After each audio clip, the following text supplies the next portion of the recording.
Bonjour à tous. Donc, la question à 100 pièces. Est-ce que n'importe qui peut devenir super flexible au point d'être capable de faire un grand écart ou une autre posture de yoga super impressionnante?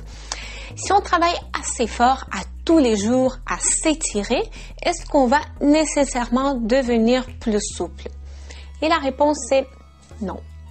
Une autre question très importante, est-ce que le fait de faire des étirements passifs statiques va rendre nos articulations plus en santé? Et là aussi, la réponse c'est non. Et ce, peu importe si à la base, vous êtes une personne flexible ou non. Je vous explique le tout dans cette vidéo, ne quittez pas.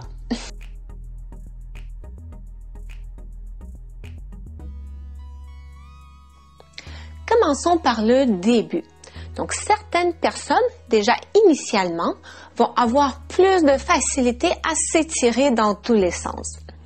Elles peuvent aussi même présenter des hypermobilités. Par exemple, moi, j'ai une hypermobilité au niveau du coude. Ça peut être aussi des hypermobilités au niveau du genou, au niveau des épaules, au niveau des hanches, etc. D'autres personnes vont, à la base, avoir une constitution un peu plus rigide. Donc, qu'est-ce qui rend les personnes qui sont souples à la base aussi souples? Donc, il y a plusieurs raisons, évidemment. Ça peut être des particularités morphologiques au niveau des os, par exemple. Mais la plupart du temps, c'est parce que les tissus conjonctifs de ces personnes, donc les tissus conjonctifs comme par exemple les tendons, les ligaments, les fascias, etc., donc ces tissus contiennent plus d'eau et moins de protéines collantes, comme la collagène ou un petit peu moins d'élastine, par exemple. Donc, ces protéines collantes, comme la collagène, par exemple, rendent les tissus plus résistants, plus solides et moins susceptibles à être déchirés. Donc, les personnes qui ont une tendance à être beaucoup trop souples déjà à la base ont moins de ces protéines collantes, moins de collagène.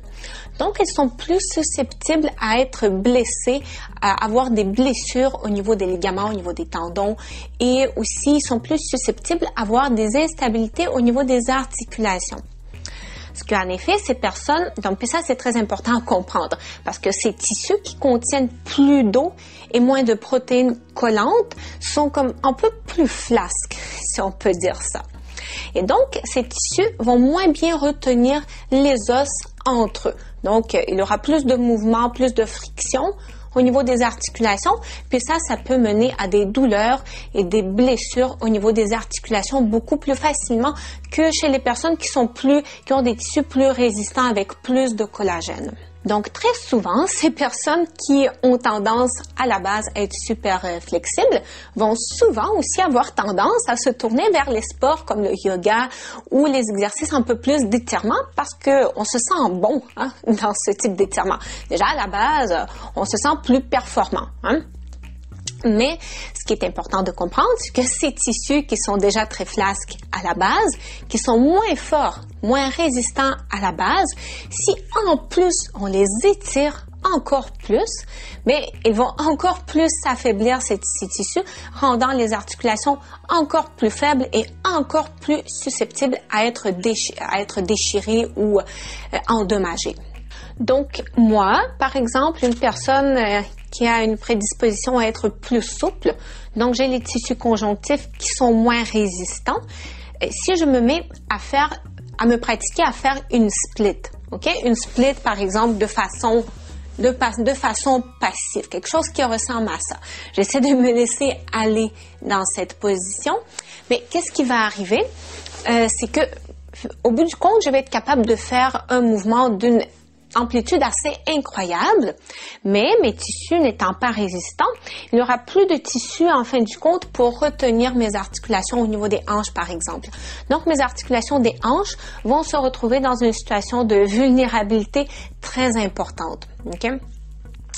Donc là, vous allez me poser une question très légitime, mais Marina, comment ça? Tu sais, il y a les athlètes, il y a des sportifs, des ballerines, des gymnastes qui sont très flexibles, très souvent, en tout cas, ils sont très flexibles, mais en même temps aussi, ils sont très forts. Hein? Ils sont capables de faire des choses assez incroyables. Et ça, c'est une très, très bonne question et ça m'amène à vous parler d'une différence entre les étirements passifs, des étirements passifs, statiques passifs, et les étirements plus actifs. Et donc, quand je parle d'étirements actifs, c'est plus vraiment les étirements, mais plus les exercices de mobilité active. OK? Donc, on va regarder la différence entre les deux.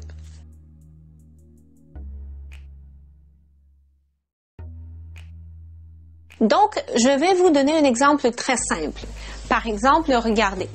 Quand je vais faire ce mouvement-là, comme ça ici, là, je suis dans un étirement très passif, OK? Au niveau de ma jambe, j'essaie d'étirer ma jambe avec ma main le plus loin possible, OK? Tandis que si je fais un étirement plus actif, un exercice de mobilité active, regardez, ça va être plus quelque chose de comme ça. Regardez, sans me pousser avec ma main, je suis juste capable de me rendre jusqu'à là. Versus, avec ma main, je suis capable de me rendre jusqu'à là.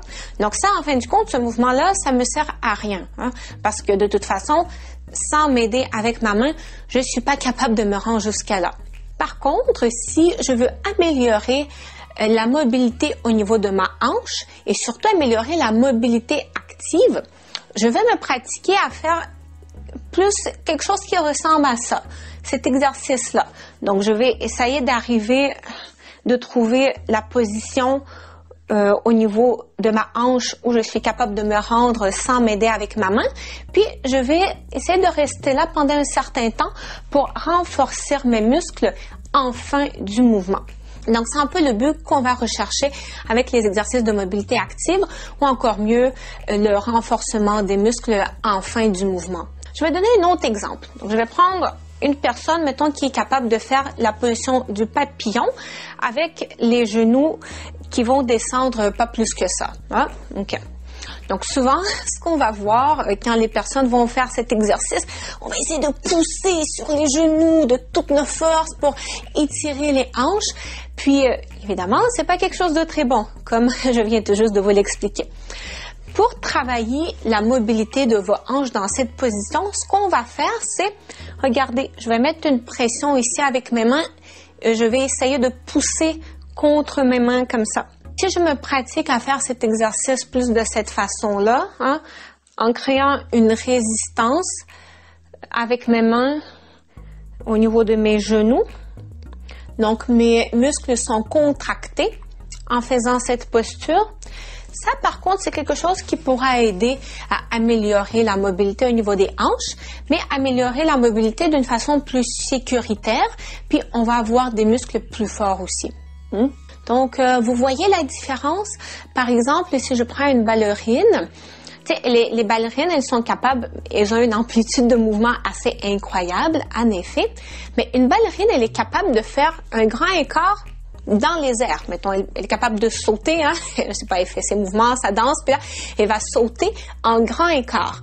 Mais vous imaginez la force que ça prend dans les airs complètement avec aucun support, hein, être capable d'amener les jambes dans un grand écart.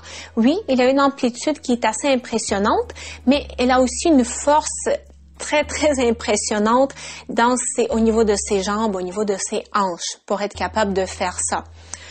Donc, elle doit faire aussi des exercices assez spécifiques pour y arriver. Si une personne se pratique juste à faire un grand écart au sol, elle va pas être capable de faire un grand écart dans les airs. Elle n'aura pas assez de force au niveau de ses hanches pour faire ça.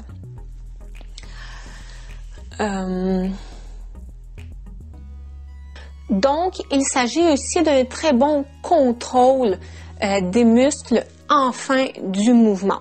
Quand je parle en fin du mouvement, c'est là, je lève mon bras, puis c'est d'être capable de contracter mes muscles en fin du mouvement.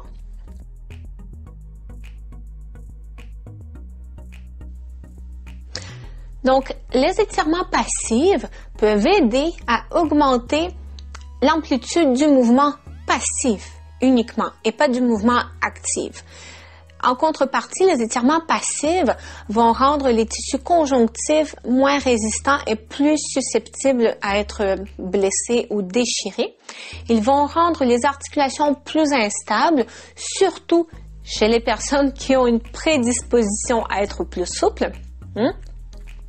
Et une chose très importante aussi, les étirements passifs diminuent les sensations proprioceptives au niveau des tissus. Et ça, c'est quelque chose de très important. Si vous ne savez pas c'est quoi la proprioception, allez voir ma vidéo sur la proprioception sur ma chaîne YouTube ou sur ma page Facebook. À l'inverse, les exercices de mobilité active ou les exercices de renforcement en fin du mouvement vont rendre les muscles et les tissus plus forts en fin du mouvement. Ils vont favoriser une meilleure production de collagène et de toutes les protéines collantes dans les tissus. Et puis, ils auront un réel impact fonctionnel dans le quotidien aussi.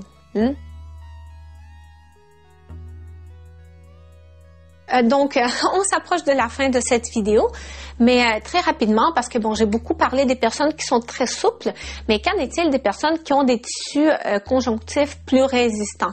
Qu'est-ce qui va leur arriver s'ils font des exercices d'étirement passif, statique, très intenses à tous les jours? Mais honnêtement, pas grand-chose. Même leur amplitude du mouvement passif ne va pas énormément augmenter. Ça peut un petit peu augmenter, mais ça ne servira pas à grand-chose, honnêtement. Puis, très honnêtement, une personne qui est faite un peu plus robuste, si elle ne présente pas de limitation dans son quotidien, si elle est capable de prendre ses objets, de mettre ses souliers, de faire tous ces mouvements, je ne vois pas vraiment la pertinence de faire à cette personne des étirements passifs. OK? C'est sûr, pas mal le seul intérêt de faire des étirements passifs, c'est d'être capable de faire une belle photo pour Instagram, en vrai. Ça n'a pas vraiment d'impact fonctionnel significatif, à condition que vous n'êtes pas limité dans votre vie quotidienne à faire certains mouvements. OK? Puis encore là, si une personne est limitée à faire certains mouvements dans son quotidien, on va prioriser les exercices de mobilité active et non les exercices de mobilité passive, donc les étirements. OK? Donc, je dirais qu'il faut faire particulièrement attention avec les étirements passifs, surtout au niveau des hanches, au niveau des épaules. Ce sont des articulations très mobiles, mais qui nous permettent de faire beaucoup de mouvements, mais ce sont des articulations qui sont aussi pas mal les plus susceptibles à être blessées, déchirées. Et par ailleurs, c'est très intéressant aussi qu'il y a beaucoup de yogis, entre autres, qui vont beaucoup faire des étirements, des postures de yoga, d'étirements passifs, qui vont se retrouver à un âge avancé avec des problèmes de hanches très importantes, puis ils vont devoir se faire remplacer les hanches. Donc, il faut faire très attention. Je ne suis pas en train de dire qu'il faut totalement éliminer tous les étirements de notre vie. Mais encore une fois, il faut faire attention à différencier les étirements passifs avec les étirements actifs. La majorité d'entre vous, par ailleurs, m'ont probablement connu grâce à une vidéo que j'ai mise sur Facebook, les étirements pour le cou. Donc, vous pouvez vous dire, bon, elle est en train de se contredire un petit peu la fille.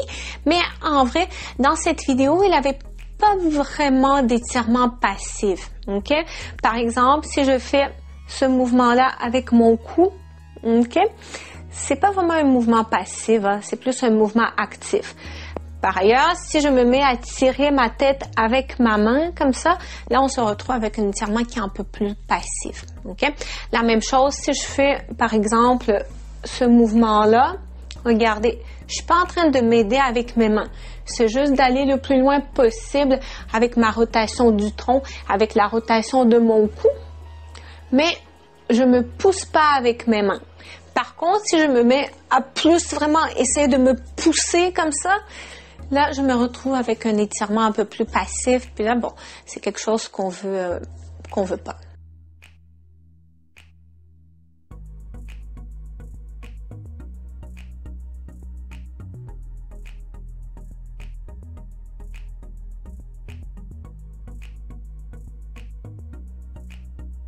Écoutez, je vous mets en description sous la vidéo quelques articles qui vont un peu dans le même sens que toutes les informations que je viens de vous montrer. Donc, les études qui prouvent qu'en effet, les étirements passifs, c'est pas nécessairement une très très bonne chose. Vous pouvez consulter ça si vous ne me croyez pas.